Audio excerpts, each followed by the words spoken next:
Praise the Lord. ബഹുമാനപ്പെട്ട അച്ഛന്മാരെ, ബഹുമാനപ്പെട്ട സിസ്റ്റേഴ്സ്, പ്രിയപ്പെട്ട എൻ്റെ സഹോദരി സഹോദരന്മാരെ, വലിയ ആനന്ദവും സന്തോഷവും എൻ്റെ ഹൃദയത്തിൽ ഇങ്ങനെ തുളുമ്പുകയാണ്.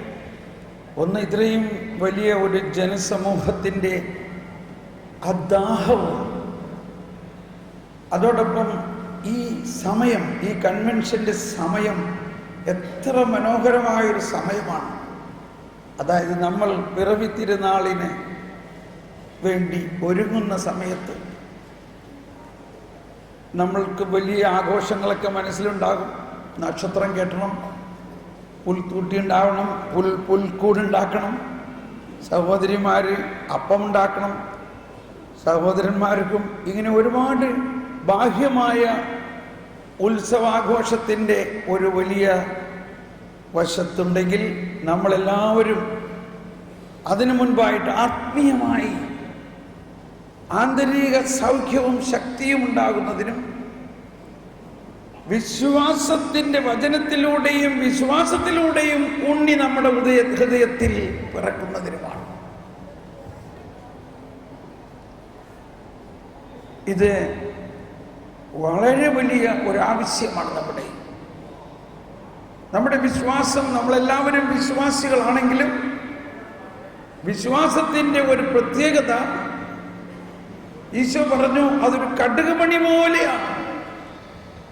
പക്ഷെ ആ കടുകുമണി ആയിരുന്നാൽ പോരാ, ആ കടുകുമണിക്ക് വളരാനുള്ള സാധ്യതയുണ്ട്.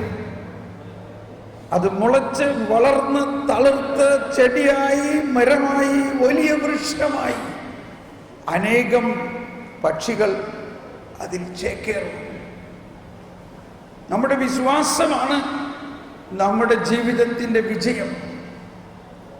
പക്ഷെ എന്തെങ്കിലും വിശ്വസിക്കുന്നതിലല്ല, വിശ്വാസത്തിൻ്റെ കാതലായ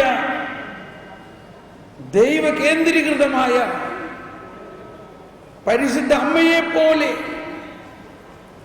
അതോടൊപ്പം അനേകം അപ്പസ്തോലന്മാരും രക്തസാക്ഷികളെ പോലെ, അതോടൊപ്പം അനേകം വൈദികരും സിസ്റ്റേഴ്സും ജീവിതം മുഴുവനും കർത്താവിന് സമർപ്പിച്ചിരിക്കുന്ന, വിശ്വാസത്തിന് വേണ്ടി ജീവൻ വരെ ബലിയഴിക്കാനുള്ള ആവേശം കൊള്ളുന്നവരാണ്.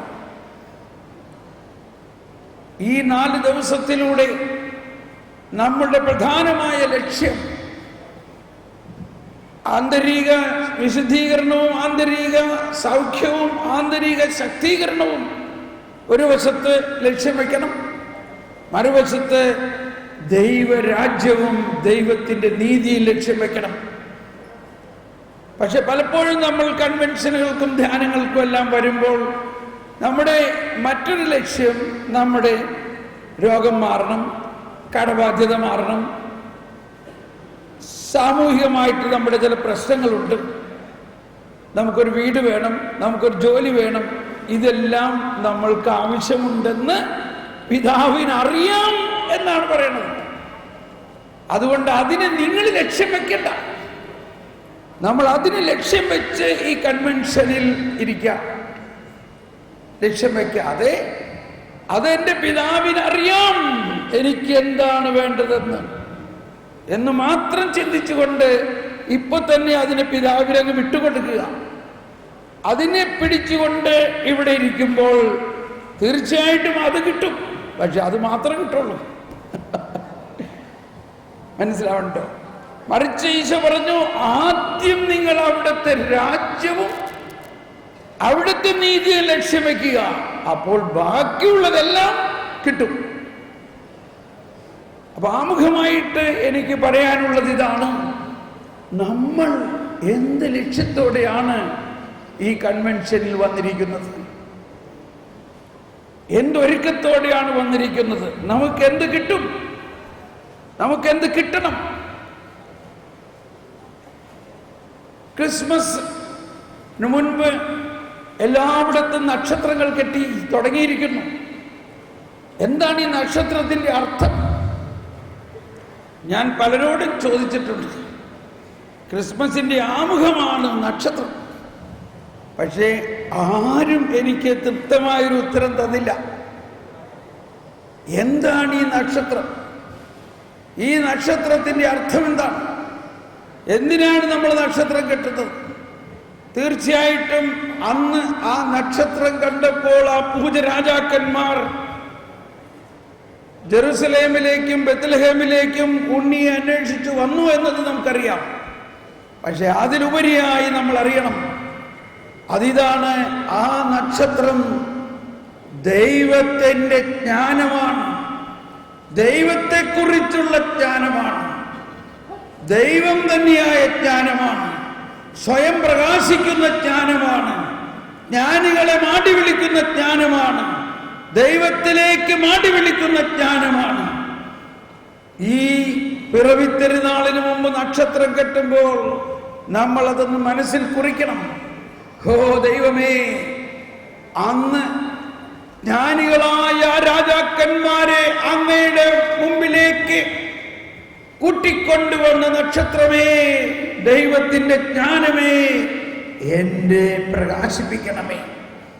ആ രാജാക്കന്മാർ ആരായിരുന്നു? അവർ ക്രിസ്ത്യാനികളായിരുന്നു? അല്ല.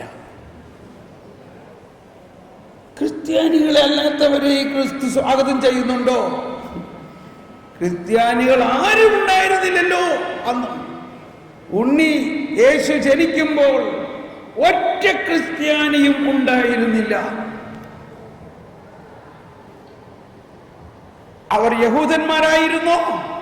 അല്ല, അവർ വിജാതീയരായിരുന്നു.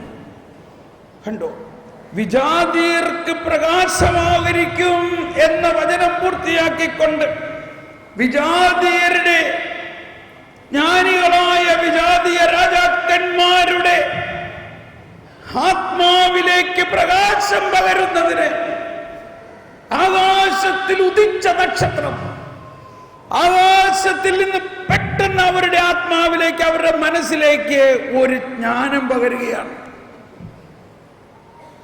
അവരവരുടെ രാജ്യത്തിൽ നിന്നും, രാജ്യത്തിന്റെ ഏറ്റവും ഉത്തരവാദിത്വമുള്ള കാര്യങ്ങളെല്ലാം ഉപേക്ഷിച്ചുകൊണ്ട് 3 രാജാക്കന്മാർ ഒരുമിച്ച് അങ്ങ് വിദൂരത്ത് നിന്ന് ഇതാ ഈ പുതിയ രാജാവിനെ കാണാൻ പുറപ്പെടുകയാണ്. സ്നേഹമുള്ളവരെ, ഇതിൽ നിന്ന് ഒരുപാട് കാര്യങ്ങൾ നമ്മൾ പഠിക്കേണ്ടതുണ്ട്. അവരുടെ ആത്മാവിലുള്ള ആ ദാഹം എന്താണ്? അവരെ നയിക്കുന്നത് എന്താണ്? എന്തിനവരെ അങ്ങനെ നയിച്ചു? ഇതെല്ലാം നമ്മൾ വിചിന്തനം ചെയ്യേണ്ടതാണ്. ഇപ്പൊ നമ്മൾ അതിന്റെ വിശദാംശത്തിലേക്ക് പോകുന്നില്ല. പക്ഷേ നമ്മൾ ഈ കൺവെൻഷനിൽ എപ്പോഴെങ്കിലും നിങ്ങളത് ചിന്തിക്കണം. ഇത്രമാത്രം മനസ്സിലാക്കിയാൽ മതി. ദൈവത്തെ അറിയണമെങ്കിൽ മനുഷ്യന്റെ സ്വന്തം ബുദ്ധി കൊണ്ട് നമുക്ക് ദൈവത്തെ അറിയാൻ സാധ്യമല്ല. ദൈവത്തിന്റെ ജ്ഞാനം ദൈവം തന്നെ നമുക്ക് തരുന്നുണ്ട്. ദൈവത്തിന്റെ പരിശുദ്ധാത്മാവിലൂടെ, ദൈവത്തിന്റെ വചനത്തിലൂടെ, ദൈവത്തിന്റെ സ്നേഹത്തിലൂടെ, പ്രത്യേകിച്ച് ഇന്ന് ക്രൈസ്തവരായ നമ്മൾക്ക് ഇതുപോലെയുള്ള കൂദാശകളിലൂടെ അതെല്ലാം ഈ പ്രകാശമാണ്, നക്ഷത്രമാണ്, നമ്മളെ യേശുവിലേക്ക് അടുപ്പിക്കുകയാണ്. അവർ ജെറുസലേമിൽ ഹെരോദിന്റെ അടുത്ത് വന്നിട്ട് പറഞ്ഞത് ഇതാണ്: ഇതാ ഒരു രാജാവ് പിറക്കാൻ പോകുന്നു, ഞങ്ങൾ നക്ഷത്രത്തിലൂടെ അറിഞ്ഞു, ഞങ്ങൾ പോയി അവനെ ആരാധിക്കാൻ വന്നിരിക്കുകയാണ്, ഞങ്ങൾ അവനെ ആരാധിക്കാൻ വന്നിരിക്കുകയാണ്. അങ്ങനെ ആ നക്ഷത്രം ചെന്ന് അവസാനം നിന്നത് ഒരു കാലിത്തൊഴുത്തിന്റെ മുകളിലാണ്. അവർക്കൊരു വൈരുദ്ധ്യം തോന്നി. ഈ രാജാവ് പിറക്കാൻ പോകുന്നത് കാലിത്തൊഴുത്തിലോ? സ്നേഹമുള്ളവരെ, നമ്മളിൽ ഒരുപാട് പേര് ഈ കടലോര പ്രദേശത്ത് വളരെയധികം ദാരിദ്ര്യത്തിൽ ജീവിക്കുന്നവരാണെങ്കിൽ നിങ്ങൾ ഭാഗ്യവാന്മാർ. നിങ്ങളുടെ ഒരു കുടിലിലാണ് നിങ്ങളുടെ ജീവിതമെങ്കിൽ നിങ്ങൾ അതിലും വലിയ ഭാഗ്യവാന്മാർ. കാരണം കർത്താവ് ഈശോ മിശിഹ പിറന്നത് അതുപോലെ ഒരു ദാരിദ്ര്യത്തിൻ്റെ കുടിലിൽ ആണ്. അതുകൊണ്ട് ആ കുടില് മാറാൻ വേണ്ടി വലിയൊരു ബംഗ്ലാവ് അവിടെ ഉണ്ടാകാൻ വേണ്ടി പ്രാർത്ഥിക്കും. അത് പെട്ടെന്ന് നടക്കാത്തതിൻ്റെ കാരണം അതാണ്. പലരും പറയണ്ട, എൻ്റെ ബ്രദറെ ഞങ്ങൾക്കൊരു വീടില്ല, കുടിലാണിപ്പോഴും, ഒരു വീടുണ്ടാകാൻ വേണ്ടി ഒന്ന് പ്രാർത്ഥിക്കണേ.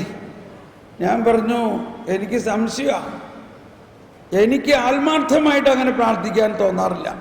കാരണം നിങ്ങളൊരു കുടിലാണെങ്കിൽ ആ കുടിൽ യേശുവിൻ്റെ കുടിലാണെന്നും നിങ്ങൾക്ക് വേറെ ഒരു പുൽത്തൊഴുത്ത് ഉണ്ടാക്കേണ്ട ആവശ്യമില്ല. ക്രിസ്മസിന് നിങ്ങൾ വിഷമിപ്പിക്കാൻ പറയണതല്ല, ദാരിദ്ര്യത്തെ സ്നേഹിക്കാനും. നമ്മളിവിടെ ഇന്ത്യൻ മിഷനറി സൊസൈറ്റിയുടെ ആശ്രമത്തിലാണ്. ഞാൻ വാരണാസിയിലുള്ള IMSന്റെ ആശ്രമത്തിൽ പോയിട്ടുണ്ട്. അവിടെ ഞാൻ നിലത്തിരുന്നാണ് അന്ന് ഭക്ഷണം കഴിച്ചതൊക്കെ. അവിടെ കസേരയും മേശയും ഉണ്ടാക്കാൻ അവർക്ക് സൗകര്യമില്ലാഞ്ഞിട്ടൊന്നുമല്ല. പക്ഷേ ആ ദാരിദ്ര്യത്തിൻ്റെ, കാലിത്തൊഴുത്തിൻ്റെ ആ ഒരു ആത്മീയത ഉൾക്കൊണ്ടുകൊണ്ട് അവിടെ എല്ലാ ശനിയാഴ്ചയും സെക്കൻഡ് സാറ്റർഡേകളിലും ഏതാണ്ട് 8,000 മുതൽ 10,000 വരെ മാമോദീസ സ്വീകരിക്കാത്ത ക്രിസ്തു ഭക്തരായിട്ടുള്ളവർ വന്ന് കർത്താവിനെ ആരാധിക്കുന്നുണ്ട്. അവരെ ഇതുപോലെ ഒരു നക്ഷത്രം തന്നെയായിരിക്കും അവരെയും നയിച്ചത്. കാരണം ആ പൂജരാജാക്കന്മാരും ക്രിസ്ത്യാനികളല്ലായിരുന്നു. ഇത് ഞാൻ പറയുന്നതിൻ്റെ ഉദ്ദേശം, നമ്മളിവിടെ ലഭിക്കാൻ പോകുന്ന ഈ 5 ദിവസത്തിൽ 4 ദിവസത്തിൽ നമ്മളിവിടെ ലഭിക്കാൻ പോകുന്ന ആ ദൈവവചനം ഒരു നക്ഷത്രം പോലെ നിങ്ങൾ കാണണം. ഇനിയും നമ്മൾ യേശുവിലേക്ക് അടുക്കേണ്ടതായിട്ടുണ്ട്. യേശുവിനെ കുറിച്ചുള്ള ജ്ഞാനം ഇനിയും നമ്മൾക്ക് സ്വന്തമാക്കേണ്ടതായിട്ടുണ്ട്. യേശു സംസ്ഥാപിതമാക്കുന്ന ദൈവരാജ്യവും ദൈവനീതിയും ഇനിയും നമ്മൾ മനസ്സിലാക്കാൻ ബുദ്ധിമുട്ടുള്ളതും അത് മനസ്സിലാക്കേണ്ടതുമുണ്ട്. ഇത് നമ്മുടെ ജീവിതത്തിൽ സമാധാനമില്ലാത്തതിൻ്റെയും കാരണം പ്രധാനമായിട്ട് നമ്മുടെ വിശ്വാസം ഈ ദൈവരാജ്യവും ദൈവനീതിയും കേന്ദ്രീകരിച്ചുള്ള ഒരു വിശ്വാസം ആയി തീർന്നിട്ടില്ല. ദൈവരാജ്യവും ദൈവനീതിയും കേന്ദ്രീകൃതമായ ഒരു വിശ്വാസത്തിലേക്ക് നാം വരണം. നമ്മൾ കൽപ്പനകളെ കേന്ദ്രീകരിച്ചും നമ്മുടെ തന്നെ ശക്തിയും പ്രവൃത്തിയെയും കേന്ദ്രീകരിച്ചുള്ള ഒരു വിശ്വാസത്തിലാണെങ്കിൽ അതിൽ നിന്നും മാറി ദൈവത്തെ കേന്ദ്രീകരിച്ചുള്ള ഒരു വിശ്വാസത്തിലേക്ക് വരണം. ഈശോ മലയിലെ പ്രസംഗത്തിൽ തന്നെ പറഞ്ഞ ഒരു കാര്യമാണ്, നിങ്ങളുടെ നീതി ഫരിസയരുടെയും നിയമജ്ഞരുടെയും നീതിയെ അതിശയിക്കുന്നില്ലെങ്കിൽ നിങ്ങൾ ദൈവരാജ്യത്തിൽ പ്രവേശിക്കുകയില്ല. ഇതൊരു ആമുഖമായിട്ട് പറയുകയാണ്. ചിലപ്പോൾ ഇത് പറഞ്ഞത് കേട്ടാൽ നമുക്കൊന്നും മനസ്സിലായില്ലെന്ന് വരാം. ഇപ്പോൾ മനസ്സിലായില്ലെങ്കിലും ഇത്ര മനസ്സിലാക്കുക, മനസ്സിലാകാത്ത എന്തോ കാര്യമാണ് ഇവിടെ പറയാൻ പോണത്. നമ്മളെന്നും കേട്ട് മനസ്സിലാക്കുന്ന കാര്യമല്ലായിരിക്കാം. ഇനിയും നമ്മൾ വളരാൻ വേണ്ടി, ഇനിയും നമ്മൾ ദൈവരാജ്യത്തിന്റെ രഹസ്യങ്ങൾ അനുഭവിക്കാൻ വേണ്ടി, ഇനിയും നമ്മൾ ദൈവരാജ്യത്തിന്റെ നീതി എന്താണെന്ന് മനസ്സിലാകാത്തവർക്ക് മനസ്സിലാകാൻ വേണ്ടിയാണ് നമ്മുടെ ഈ കൺവെൻഷൻ ഉദ്ദേശിക്കുന്നത്. കാരണം അത് മനസ്സിലായി കഴിഞ്ഞാൽ നിങ്ങളുടെ വിശ്വാസം പുരമുകളിൽ നിന്നും മലമുകളിലേക്ക് ഉയരും. നമ്മുടെ വിശ്വാസം പുരമുകളിൽ നിന്നും മലമുകളിലേക്ക് ഉയരുമ്പോഴാണ് നമ്മുടെ ജീവിതത്തിന് അതിശക്തമായ ഒരു സന്തോഷവും സമാധാനവും ആത്മധൈര്യവും ഉണ്ടാവുന്നത്. ആത്മധൈര്യം. ആ ആത്മധൈര്യത്തിന് എന്തെല്ലാം വേണം? ആ ആത്മധൈര്യത്തിലേക്ക് നമ്മൾ വരുമ്പോൾ നമ്മളുടെ ആന്തരിക മുറിവുകളും നമ്മുടെ ആന്തരിക വേദനകളും എല്ലാം കർത്താവ് ഈശോ മിശിഹ എടുത്തു മാറ്റിക്കൊണ്ട് പരിശുദ്ധ അമ്മയെ പോലെ കുരിശിന്റെ ചുവട്ടിൽ നിന്നിട്ടും ഒരു മുറിവും തോന്നുന്നില്ല. അന്ന് രാത്രി അല്ലെങ്കിൽ അന്നുച്ചയ്ക്ക്, ഇതാ നട്ടുച്ചയ്ക്ക് സൂര്യൻ പ്രതികരിച്ചു. യേശുവിനെ, ദൈവപുത്രനായ യേശുവിനെ കുരിശിൽ തറച്ചു കൊല്ലുന്നത് കണ്ടപ്പോൾ സൂര്യൻ പ്രതികരിച്ചു, പാറകൾ പ്രതികരിച്ചു, പാറകൾ പിളർന്നു, ഭൂമി പ്രതികരിച്ചു, ഭൂമി കുലുങ്ങി. എന്നാൽ ഇതാ കുലുങ്ങാതെ നിൽക്കുന്ന ഒരമ്മ, അതാണ് ക്രിസ്തീയ ജീവിതത്തിന്റെ ആത്മധൈര്യം. അതാണ് ആന്തരിക സൗഖ്യവും ആന്തരിക ശക്തിയുമുള്ളൊരു വ്യക്തിത്വം. അങ്ങനെയുള്ള ഒരു വിശ്വാസത്തിന്റെ കരുത്താണ് നമ്മൾ ആർജിക്കേണ്ടത്. അത് ചുമ്മാ അങ്ങനെ പറഞ്ഞാലോ പ്രാർത്ഥിച്ചാലോ ഉണ്ടാകുന്നൊരു കാര്യമല്ല. ദൈവരാജ്യം നമ്മളിൽ സംസ്ഥാപിതമാകുകയും ദൈവനീതിയുടെ അനുഭവം നമുക്കുണ്ടാകുകയും ചെയ്യുമ്പോഴാണത്. ദൈവരാജ്യവും ദൈവനീതിയും നമ്മളിൽ സംസ്ഥാപിതമാകുമ്പോൾ അതിനെ ദൈവം തന്നെ നൽകുന്ന ഒരു ശക്തിയാണ്. കൃപയിലൂടെയാണ് അതുണ്ടാകുന്നത്. കൃപ നമ്മളിലേക്ക് യേശുക്രിസ്തുവിലൂടെയാണ് വരുന്നത്.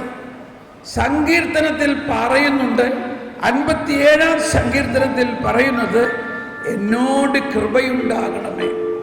ഈ കൺവെൻഷനിൽ നമ്മൾ പാടാൻ പോകുന്ന ഗാനങ്ങൾ സങ്കീർത്തനങ്ങളായിരിക്കും. ഈ സങ്കീർത്തനങ്ങളെല്ലാം യേശുവിനെ കുറിച്ചുള്ളതാണ്. ഈ സങ്കീർത്തനങ്ങളെല്ലാം യേശു തന്നെ ബാല്യകാലം മുതൽ പാടിയിരുന്നതാണ്.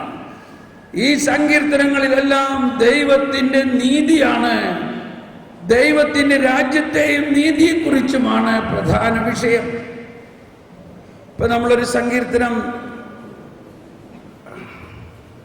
ഒന്ന് പാടി പഠിക്കാൻ പോവുകയാണ്, അല്ലെങ്കിൽ അത് അനുഭവിക്കാൻ പോവുകയാണ്. അതിന്റെ ആമുഖം ഇങ്ങനെയാണ്: എന്നോട് കൃപയുണ്ടാകണമേ, ദൈവമേ എന്നോട് കൃപ തോന്നണമേ. കൃപ എന്നാൽ എന്താകുന്നു? നമ്മൾ ഒരുപാട് പ്രാർത്ഥിക്കുന്ന പ്രാർത്ഥനയാണ്, എന്നോട് കൃപയുണ്ടാകണമേ. യേശുക്രിസ്തുവിന്റെ കൃപയും പിതാവായ ദൈവത്തിന്റെ സ്നേഹവും പരിശുദ്ധാത്മാവിന്റെ സംസർഗവും നാം എല്ലാവരിലും ഉണ്ടാകുമാറാകട്ടെ. നിരവധി പ്രാവശ്യം നമ്മൾ പ്രാർത്ഥിക്കുന്ന ഒരു പ്രാർത്ഥനയാണ് കൃപയുണ്ടാകണമേ. എന്നാൽ ആ കൃപ എന്താണെന്ന് കുറച്ചുകൂടി ബോധ്യപ്പെടുകയാണെങ്കിൽ നല്ലതാണ്. എന്താണ് കൃപ? എല്ലാവരും വലതുകരമൊന്ന് ഉയർത്തിക്കൊണ്ട് വലതുകരം ഉയർത്തുക. വലതുകരം ഉയർത്തിയിട്ട് അത് ദൈവത്തിന്റെ ജീവനാണ്. ഇടതുകരം ഇങ്ങനെ പിടിക്കുക, താഴ്ത്തി പിടിക്കുക. കണ്ടോ? ഇടതുകരം മനുഷ്യന്റെ ജീവനാണ്.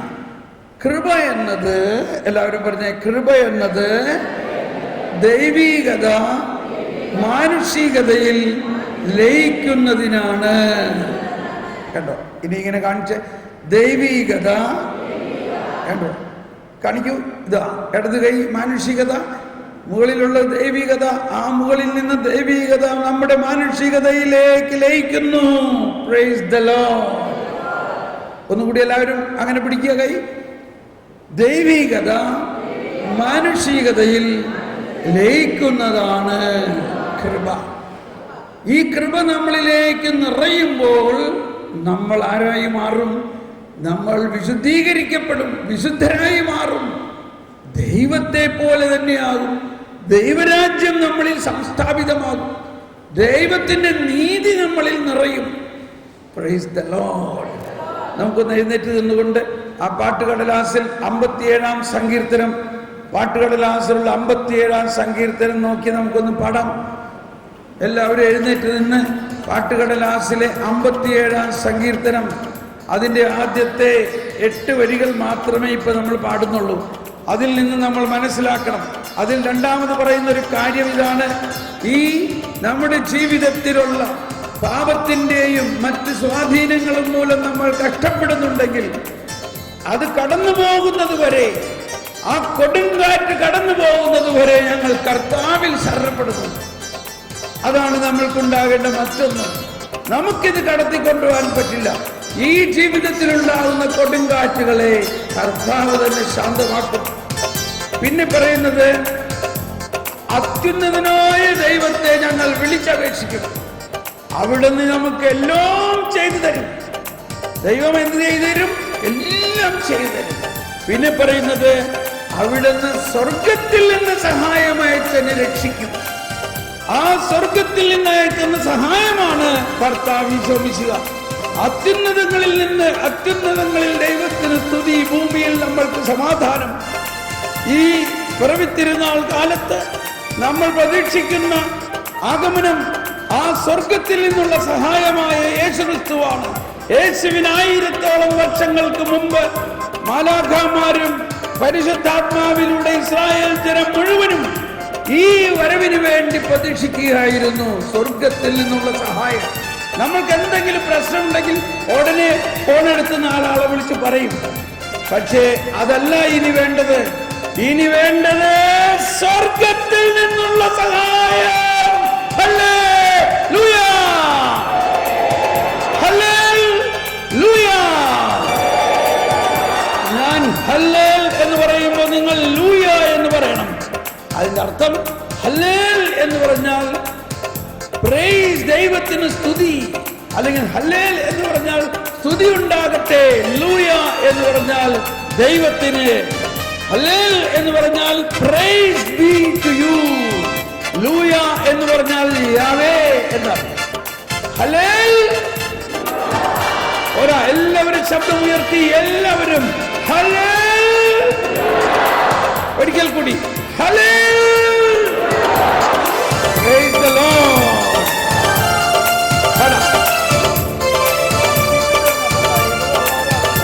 ബൈബിളുള്ളവർ ബൈബിൾ നോക്കിയാലും മതി. സോങ് ഷീറ്റ് ഇല്ലെങ്കിൽ ബൈബിളിൽ 57-ാം സങ്കീർത്തനം അക്ഷരാനുസരിച്ച് കേട്ട് പാടുക പെട്ടെന്ന്.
ഇരിക്കാം.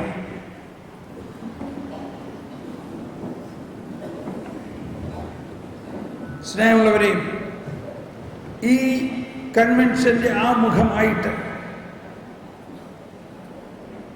നമ്മൾ മനസ്സിലാക്കേണ്ടത് ഈ സങ്കീർത്തനത്തിൽ പറഞ്ഞിരിക്കുന്ന 3 കാര്യങ്ങളാണ്. ഒന്ന്, കൃപ. 2, എനിക്ക് വേണ്ടി എല്ലാം ചെയ്തു തരുന്നൊരു ദൈവമുണ്ട്.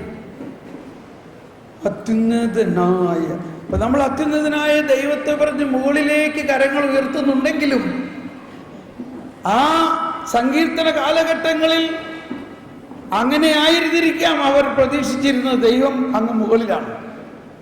പക്ഷേ ഇന്ന് നമ്മൾ ആ കാലഘട്ടത്തിൽ പറഞ്ഞിരിക്കുന്നവയെല്ലാം സംഭവിച്ച് അതിനുശേഷം 3000 വർഷങ്ങൾക്ക്, അതായത് യേശുവിലൂടെ സംഭവിക്കാനിരുന്ന മനുഷ്യാവതാരത്തിലൂടെ സ്വർഗത്തിലെ ദൈവം മനുഷ്യനായി വരികയും ആ ദൈവ മനുഷ്യൻ നമ്മൾ ഓരോരുത്തരുടെ ജീവിതത്തിലും ലയിച്ചു ചേർന്നിരിക്കുന്ന ഒരു യാഥാർത്ഥ്യത്തിന്റെ കാലഘട്ടത്തിലാണ് നമ്മൾ. Price the Lord.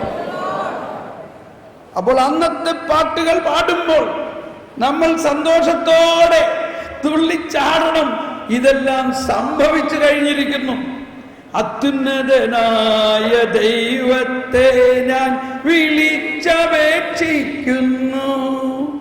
എനിക്ക് വേണ്ടി എല്ലാം ചെയ്തു തരുന്ന ദൈവം.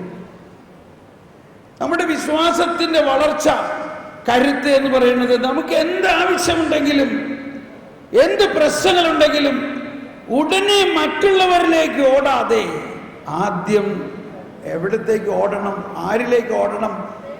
ദൈവത്തിലേക്ക്. ആ ദൈവത്തെ കാണാൻ മുകളിലേക്ക് പോകണ്ട. ആ ദൈവം ഇപ്പോൾ എമ്മാനുവേലായിരിക്കുന്നു. Praise the lord. എമ്മാനുവേൽ എന്ന് പറഞ്ഞാൽ ദൈവം നമ്മോടുകൂടെ. ഹല്ലേലൂയ.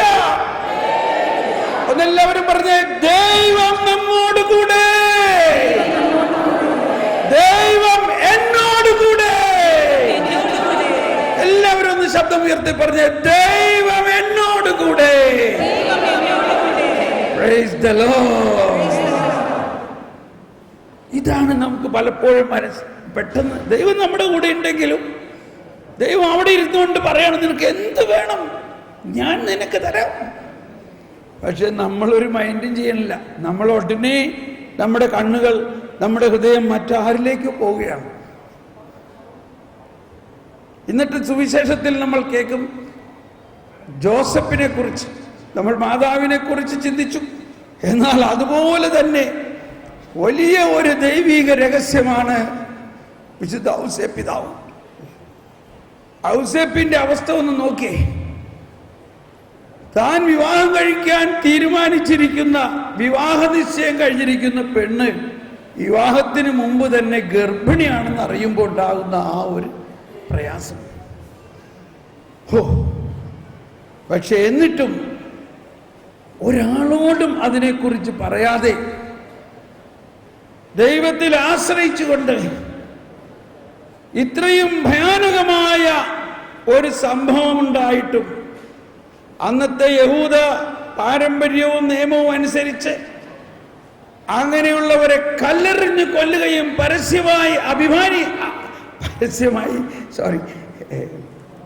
അപമാനിക്കണം. പരസ്യമായി, കണ്ടോ, എനിക്ക് ആ വാക്ക് തന്നെ എൻ്റെ അടുത്ത് വരണില്ല. പരസ്യമായി അപമാനിക്കണം എന്നതായിരുന്നു അന്നത്തെ നിയമം. എന്നാൽ ഇതാ ഒരു പുതിയ നിയമം വരുന്നു. ആ പുതിയ നിയമത്തിന്റെ വാക്താക്കളാണ് ഔസേപ്പും മാതാവും.